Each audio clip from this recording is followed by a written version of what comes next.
أعوذ بالله من الشيطان الرجيم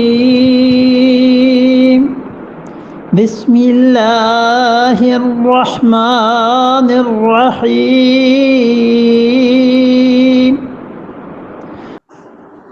وعد الله الذين آمنوا وعملوا الصالحات لهم مغفرة وأجر عظيم۔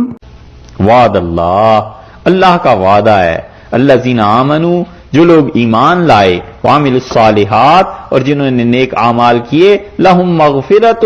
اللہ تعالی ان کو بخش دے گا، بخشتا ہے اللہ ان کو۔ عدل کے فوراً بعد یہ آیت لانا،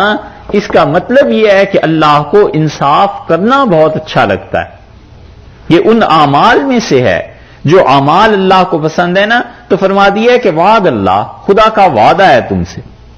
یعنی جو عادل حکمران ہیں ان سے وعدہ ہے۔ اسی لیے رسول اللہ صلی اللہ علیہ وسلم نے فرمایا کہ امیر المومنین جب عدل کرنے والا ہو، مسلمانوں کا بادشاہ جب انصاف کرنے والا ہو، تو فرمایا اللہ اس کی دعا کو رد نہیں کرتا۔ اور دوسری جگہ آتا ہے، آپ نے فرمایا اللہ کے عرش کے سائے میں وہ رہے گا جو مسلمانوں کے ساتھ عدل کرتا رہا ہے۔ قرآن صلی اللہ علیہ وسلم نے فرمایا تم میں سے جو چاہے کہ جو نا، آپ نے فرمایا جو آدمی ایسا ہوا کہ اللہ نے میری امت کا کوئی کام اس کے سپرد کر دیا اور اس نے اپنے دروازے مسلمانوں کے لیے بند کر دیے اور دربان کھڑا کر دیا جو اس تک لوگوں کو نہ آنے دے، تو فرمایا اللہ اپنی مدد کا دروازہ اس شخص کے لیے اس دن بند کر دے گا جب اسے شدید ضرورت ہوگی اللہ کی۔ اتنی سخت بات ہے۔ اس کا مطلب یہ ہے کہ یا تو قیامت میں یا پھر انسانی زندگی میں کئی مرتبہ آدمی کو اللہ کی ضرورت پڑی جاتی ہے نا،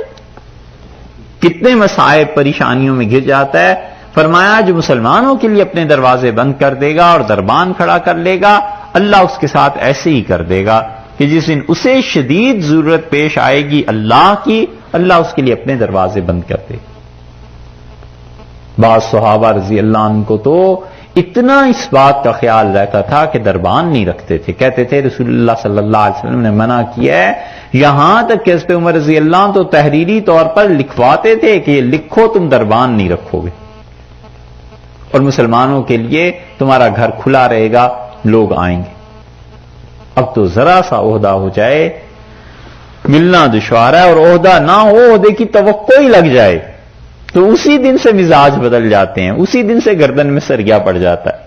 لہم مغفرۃ اللہ نے کہا ہم بخش دیں گے جب انصاف کرو گے، وہ اجر عظیم اور بڑا اجر اللہ دے گا۔